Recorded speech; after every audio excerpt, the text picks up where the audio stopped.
রাষ্ট্র ব্যবস্থাপনা চলে গেছে অনেকাংশে এই চুপ্পুর হাতে।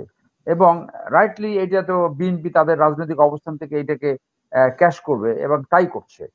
তো সেইখানে তাদের এই ভুলগুলা সংশোধনের এখনো সুযোগ রয়েছে বলে আমি মনে করি। এইগুলো যদি তারা নিয়ন্ত্রণ করতে পারে, এইগুলো যদি তারা এই কারেকশন করতে পারে, তাহলে তাদের আরো ভালো করার সুযোগ রয়েছে বলে আমরা মনে করি।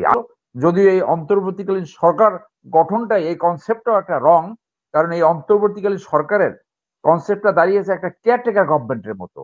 অনেকে যার জন্য দাবি করে কন্টিনিউয়াসলি যে তাদের একমাত্র কাজ হলো নির্বাচন করা। আলোচনার যথেষ্ট জায়গা রয়েছে এবং আমি মহসিন রশিদ সাহেবের সমালোচনার সাথে দ্বিমত করব না। কিন্তু আমি বলবো কিছু সফলতাও রয়েছে। সমালোচনার সবচেয়ে বড় জায়গাটা হলো যেভাবে এই অন্তর্বর্তীকালীন সরকার গঠিত হয়েছে।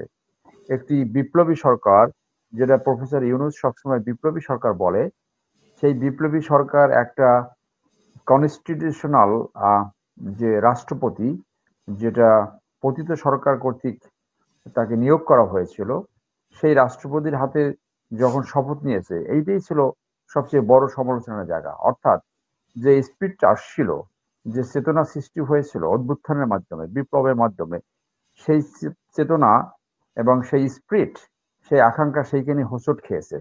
দ্বিতীয় বড় সমালোচনার জায়গা হলো যেভাবে পিক অ্যান্ড চুজ করেছে অন্তর্বর্তীকালীন সরকারের। সেখানে বলেছে যে এই পরিচিত মানুষের কাছ থেকে আমরা নিলাম, পরিচিত জনের ভিতরে।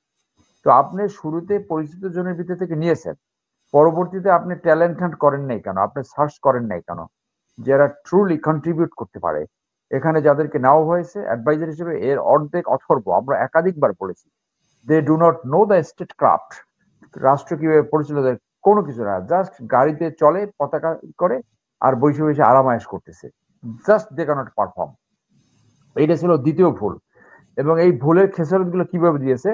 চুপ্পুকে সরানো যায়নি, সংবিধান তারা প্রোক্লামেশন করতে পারেনি, তারা এখন এই সংবিধান চেঞ্জ করাটা কোনো কিছু, সব জায়গায় তারা বাধার সৃষ্টি হয়েছে, কোনো কিছু করতে পারে নাই। এর পরিপ্রেক্ষিতে পুরো যে আকাঙ্ক্ষাটা ছিল, রাষ্ট্র ব্যবস্থাপনা চলে গেছে অনেকাংশে এই চুপ্পুর হাতে।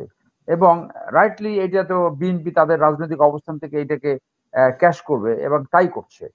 তো সেইখানে তাদের এই ভুলগুলা সংশোধনের এখনো সুযোগ রয়েছে বলে আমি মনে করি।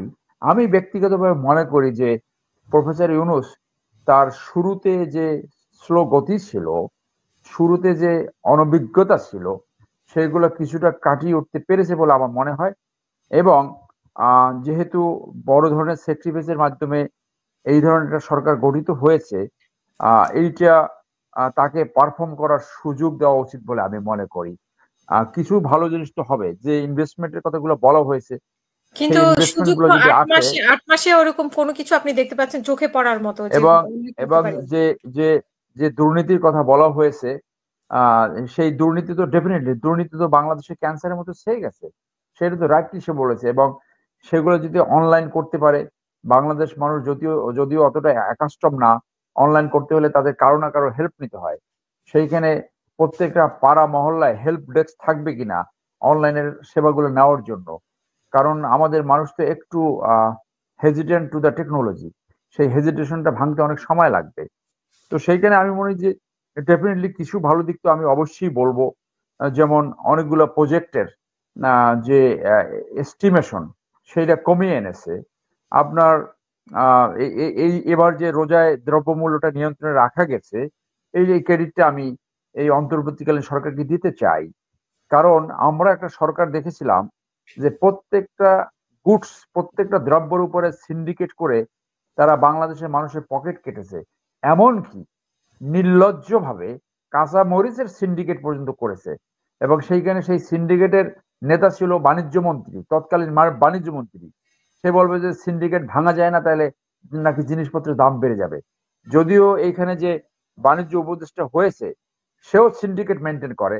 কারণ যখন সয়াবিন তেল সব লুকিয়ে রাখলো, সে যখন দাম বাড়ালো, তখন আবার সয়াবিন তেল সব মার্কেটে আসলো। So it was it was A wrong choice. So এই সমালোচনাগুলো তো রয়েছে। এইগুলো থাকার পরেও আমি বলবো যে তারা চেষ্টা চালাচ্ছে, এবং এই চেষ্টা অব্যাহত থাকা উচিত বলে আমি মনে করি। এবং এইখানে আহ, আহ, এই অন্তর্বর্তীকালীন সরকারের ভিতরে একটা ডিপ স্টেট হয়ে গেছে। এই ডিপ স্টেটে দুই তিনজন সবকিছু নিয়ন্ত্রণ করছে, যারা অনেকেই ইন্ডিয়ান পাপেট বলে মনে হচ্ছে, রয়ের এজেন্ট বলে মনে হচ্ছে। সো এইগুলো যদি তারা নিয়ন্ত্রণ করতে পারে, এইগুলো যদি তারা এই কারেকশন করতে পারে, তাহলে তাদের আরো ভালো করার সুযোগ রয়েছে বলে আমরা মনে করি, আমি মনে করি অন্তত। তো সেইখানে এই যে যারা এখানে অন্তর্বর্তী সরকারের অ্যাডভাইজার আছে, এর অনেকেই গা ছাড়া ছেড়ে দিয়েছে, অনেকেই এখন অনেক জায়গায় প্রোটেকশন খুঁজছে।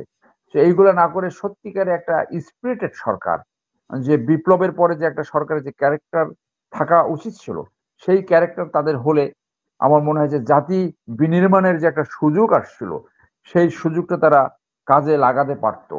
এখন তারা যে এই সংস্কার প্রস্তাব যেগুলো আনছে, সেগুলো পুরোটাই নির্ভর করবে পরবর্তী ইলেক্টেড গভর্নমেন্টের উপরে। আমরা দেখেছি অন ইলেভেনের সময় যে সংস্কার প্রস্তাবগুলো ছিল, তার 80%ই গ্রহণ করেন নাই। তো এখানে তো অনেকে ইতিমধ্যে বলা হচ্ছে যে এই সংস্কার গ্রহণ করা হবে না, তাহলে এই সংস্কার প্রস্তাবগুলো সব will go in the dustbin, এগুলো সব মানে খালে ভেসে যাবে, এগুলো কোনো মূল্য থাকবে না। এইগুলোর যে কার্যকারিতা, এইগুলা এনফোর্সমেন্ট করা যাবে কিনা, এগুলো ইমপ্লিমেন্ট করা যাবে কিনা, তার কোনো মেকানিজম এই অন্তর্বর্তী সরকারের নাই, থাকবে না, কখনোই পারবে না। তো পুরো দায় দায়িত্ব এবং বড় ধরনের অব্লিগেশন আসবে পরবর্তী নির্বাচিত সরকারের উপর, যে তারা এই বিপ্লবের চেতনা ধারণ করে কিনা। সেই যে ধারণ করবে তার কিন্তু তেমন কোনো নমুনা দেখা যাচ্ছে না, বরং নমুনা এইটাই দেখা যাচ্ছে যে এটা ওই আওয়ামী লীগের মতো যদি একটা সরকার হয়ে যেতে পারে, ওইরকম যদি একটা সরকার হয়। কারণ চাঁদাবাজের পরিমাণ কমে নাই, দুষ্ট লোকের পরিমাণ কমে নাই, কোথাও ঘুষ কমে নাই, ঘুষ আরো বেড়ে গেছে। তো এইগুলো যে যখন হয়েছে, সেহেতু একটা সুশাসন ন্যায় বিচারের দিকে যে দেশ যাবে, দুর্নীতিমুক্ত সমাজে গঠিত হবে, তার তেমন কোনো লক্ষণ আছে বলে আমি মনে করি না।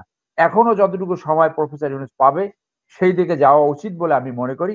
এবং সেই জন্য তার দরকার তার এই অ্যাডভাইজারি কমিটি পরিবর্তন করে এর এই যে অথর্ব এবং ওল্ড হ্যাগার্ড কিন্তু যেগুলো, সেই দিকে তো আমরা সেগুলোকে দেখছি না, সরিয়ে, এটা সেদিকে আপনারা আমরা দেখছি বলছেন না। অনেকে বলছে। তাদেরকে সরিয়ে আরো দশ থেকে 20 জন এবং 30 জন 50 জন অ্যাডভাইজার নিয়ে একটা ভাইব্রেন্ট, একটা ডাইনামিক, একটা অন্তর্বর্তীকালীন সরকার করা উচিত ছিল। যদিও এই অন্তর্বর্তীকালীন সরকার গঠনটাই, এই কনসেপ্টটাও একটা রং। কারণ এই অন্তর্বর্তীকালীন সরকারের কনসেপ্টটা দাঁড়িয়েছে একটা কেয়ারটেকার গভর্নমেন্টের মতো।